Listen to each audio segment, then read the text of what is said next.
Hey, what's up, everyone? Welcome to the show, Revive with River. I am excited to bring this episode to you. This episode is episode number 4, but most importantly, it's the topic, and this series will contain something that I don't believe is controversial, but for some reason, a lot of people find it controversial. But I'll explain. And I want to start this one. First of all, I want you to know the goals that I have and the goals from the show for you is never forget this goal. You will become hyper aware of your power that is within you, within your subconscious mind, that you can create whatever life you want. And that's the reason for this show, is to empower you, to teach you the things that I've gone through and other friends as well, as I have some interviews here and there. But I want to teach you how to understand who you really are.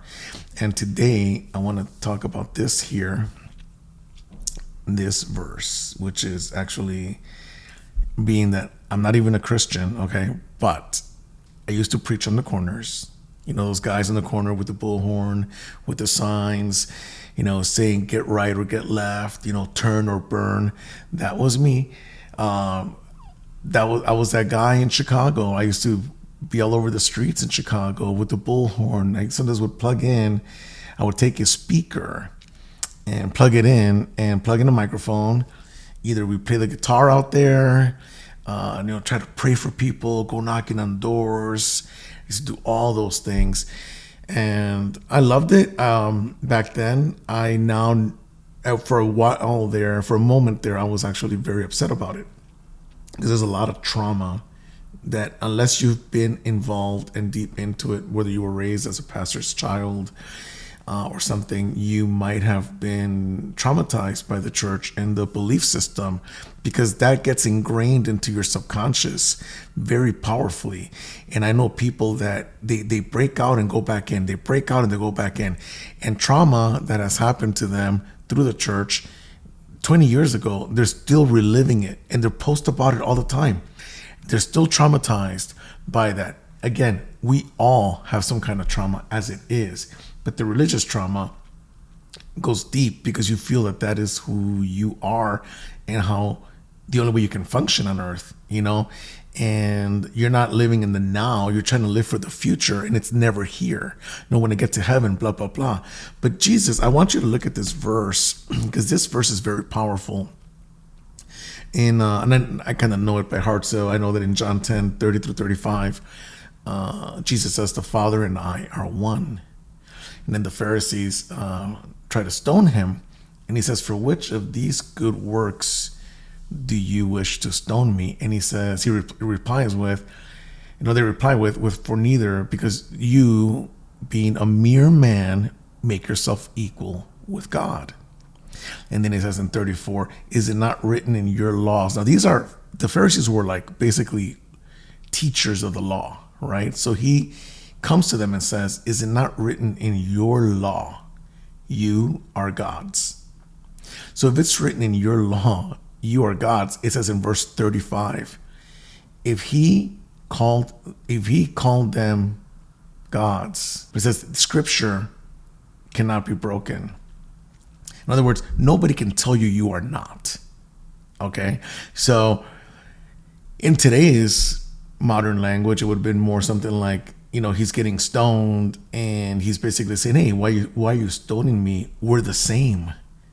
You know, if I make myself equal with God, and I tell you, if I make myself equal with the Father, keep in mind that at that time, at the time that Jesus was speaking, and this is not a Christian teaching at all. Please do not tune me out, because I'm going to get into the subconscious right now, and vibration. But I just want to bring this up to you because I want you to understand who you are and what part of you it is that makes you this.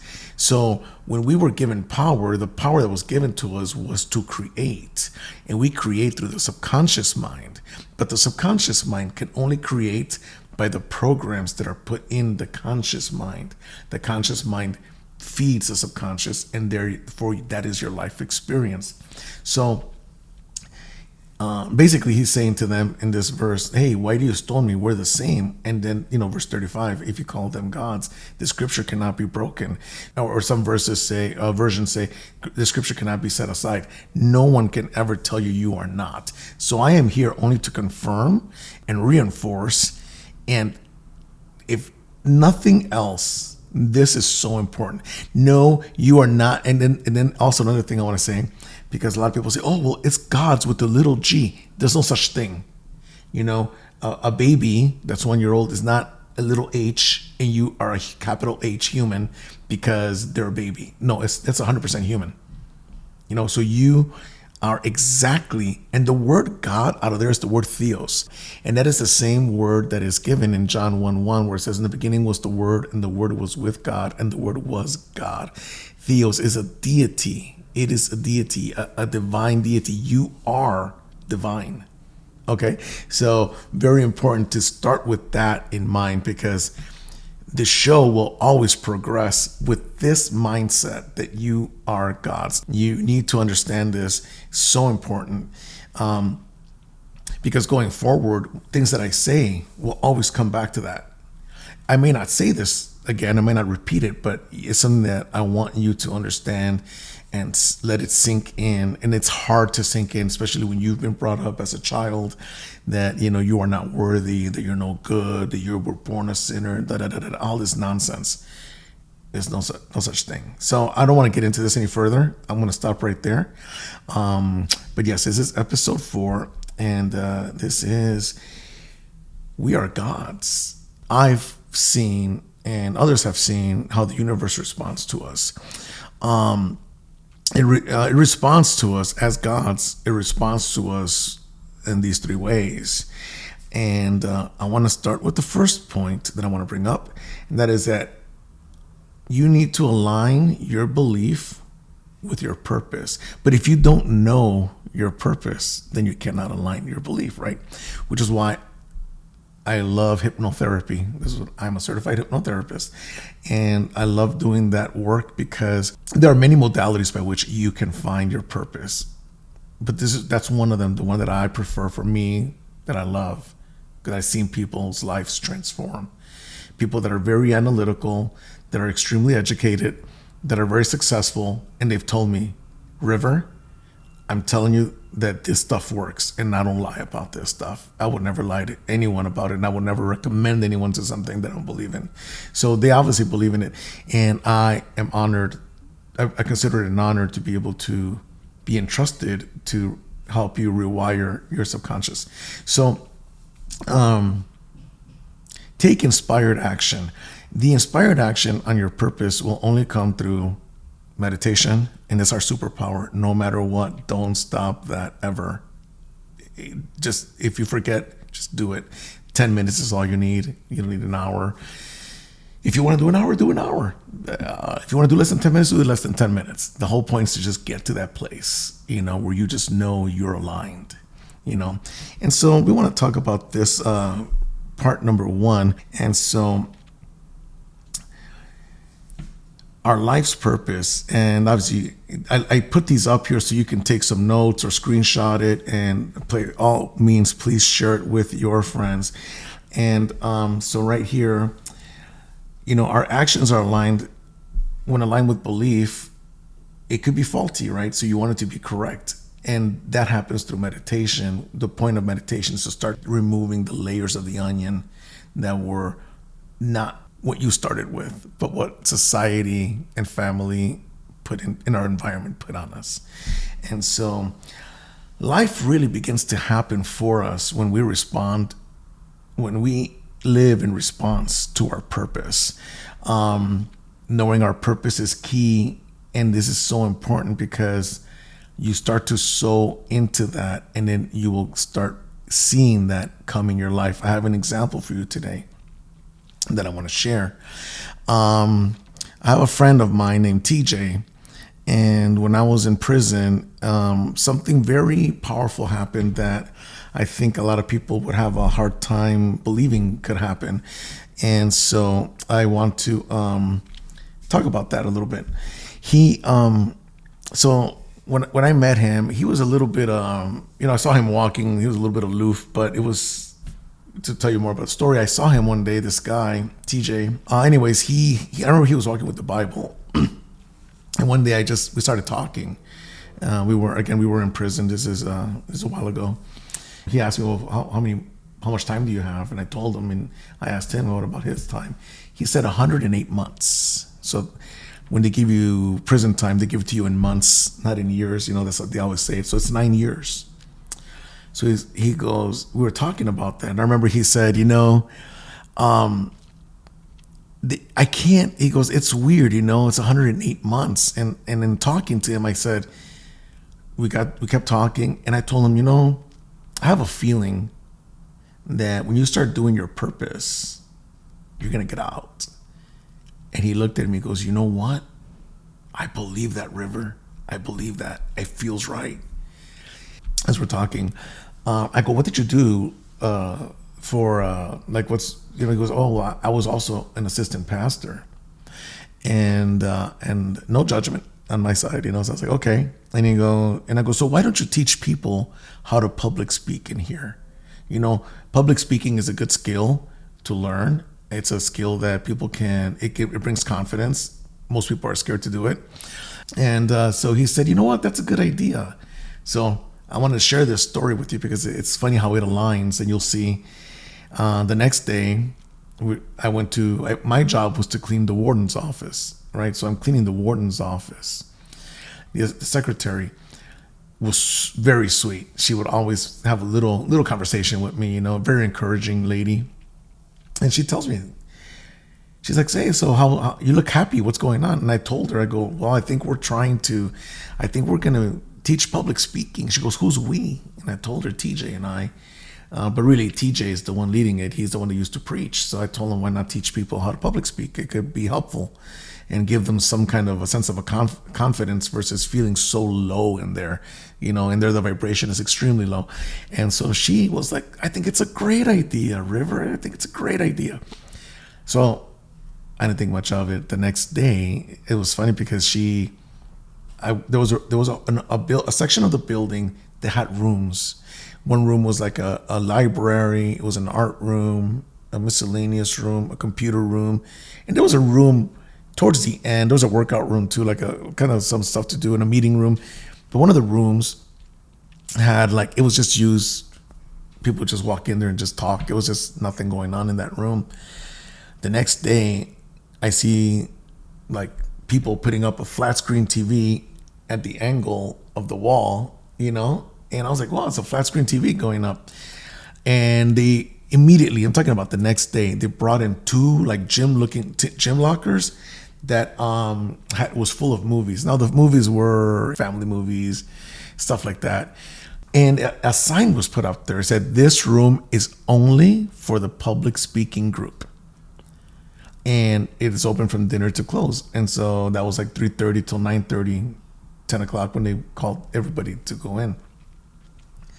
I'll tell you, that room, so many amazing things happen in that room.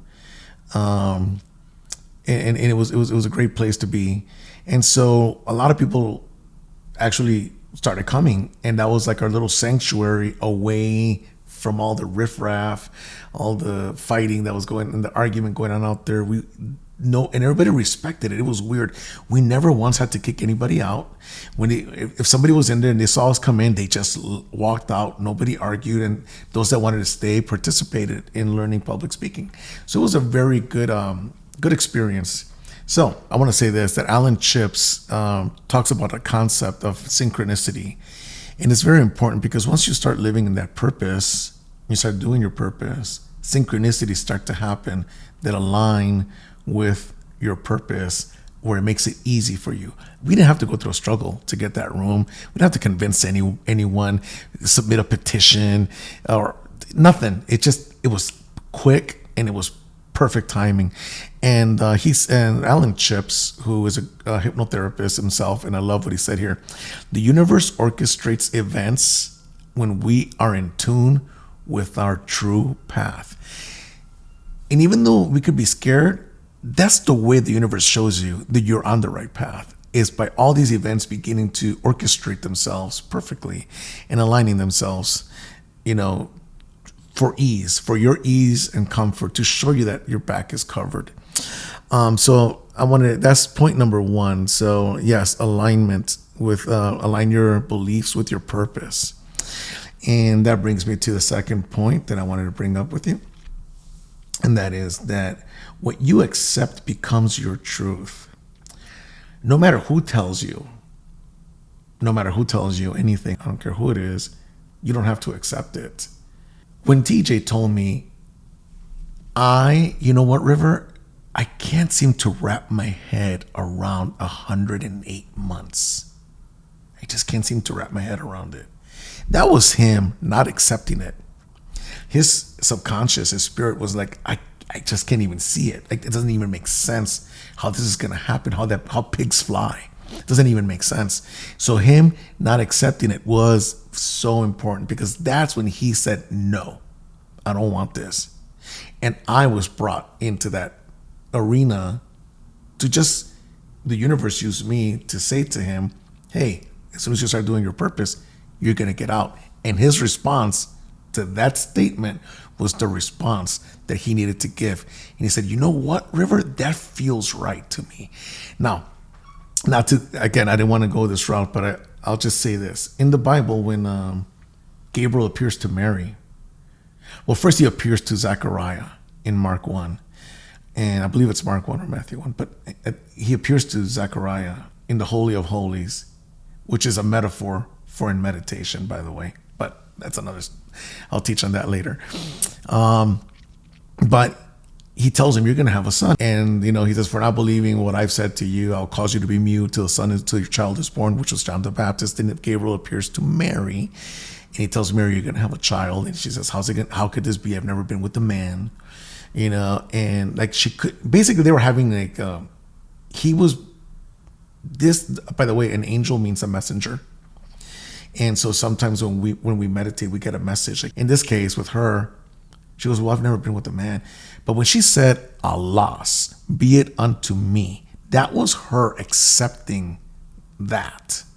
And so basically, the message that I had for TJ, as soon as you start doing your purpose, you're going to get out, resonated within him. And that was exactly what he needed to hear.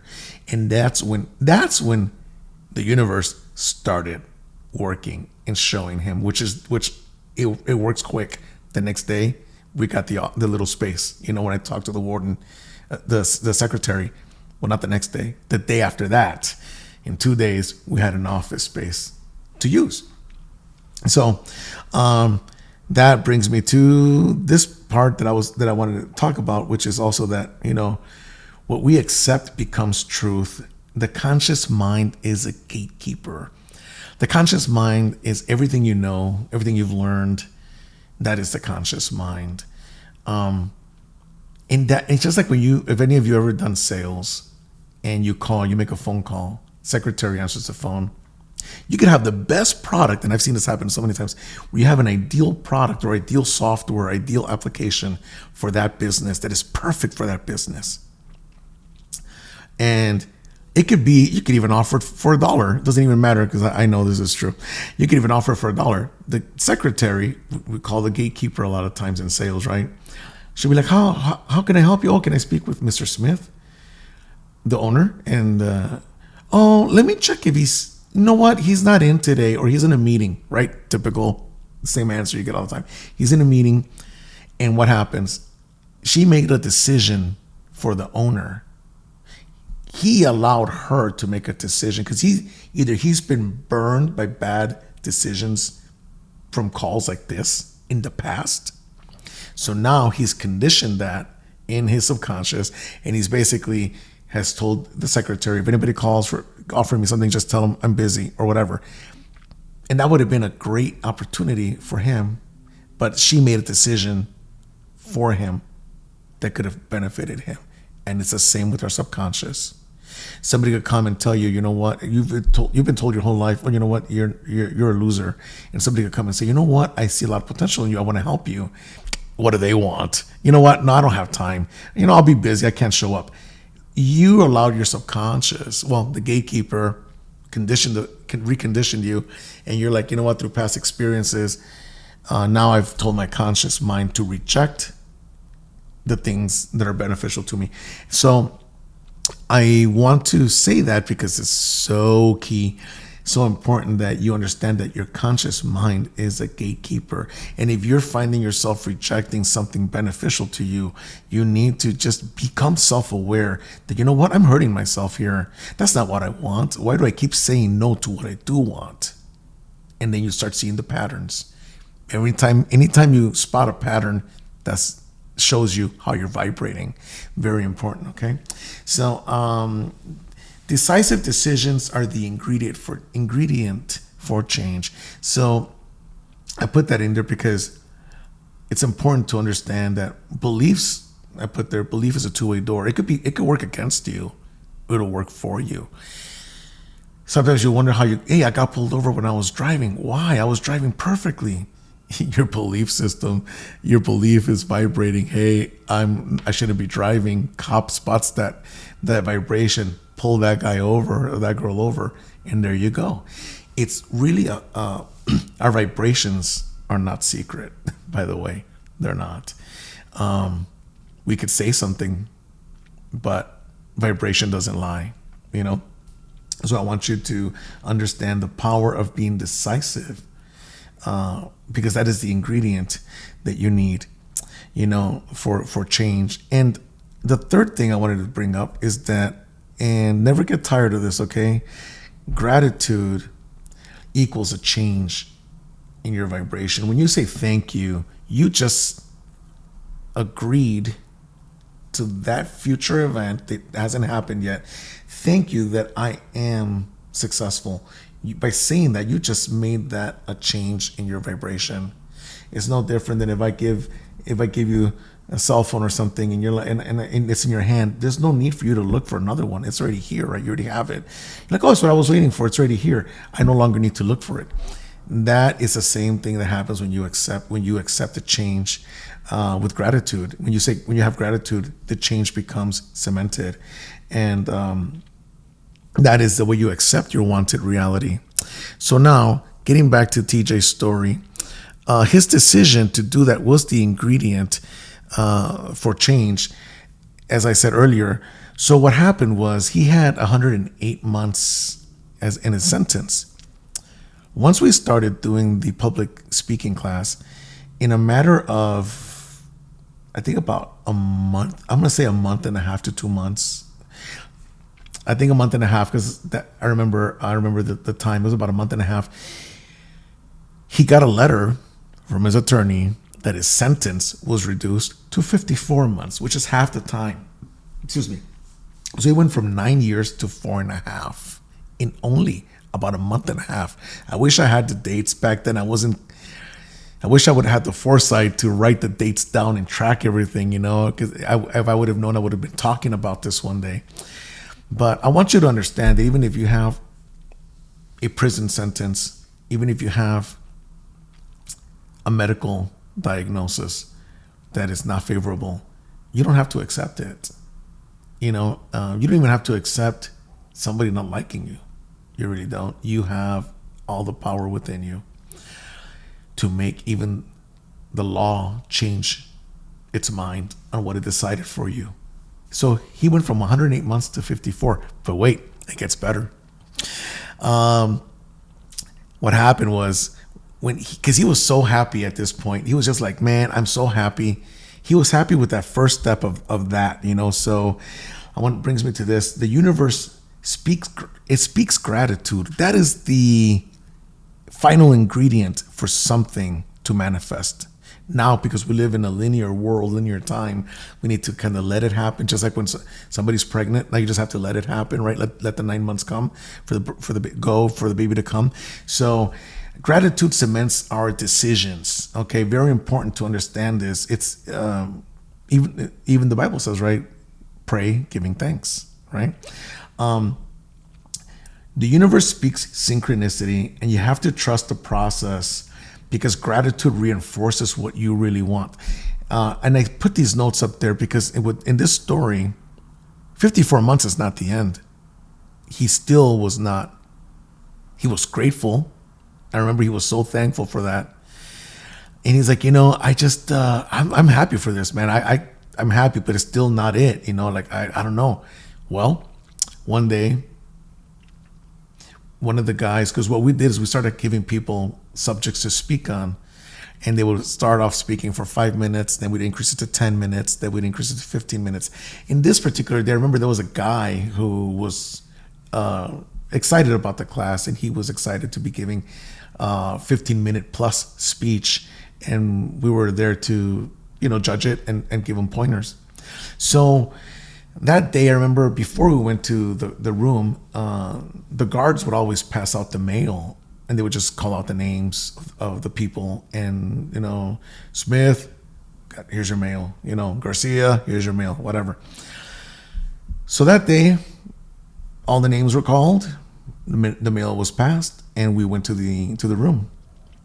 And when we got to the room, we were getting ready for this presentation, this public speaking presentation, when someone.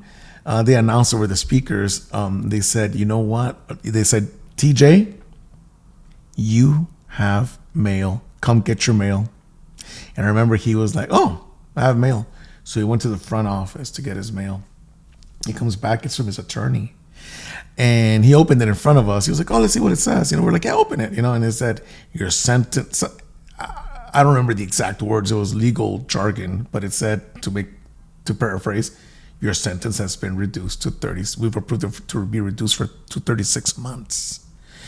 So now he went from 108 months to 54 months to 36 months. And we were like all high-fiving him, and again, in gratitude, not even a minute after that, TJ, come back to the front and get your mail. You have mail. He's like, what? I just got my mail. What's wrong with these people? So he goes back up to the front.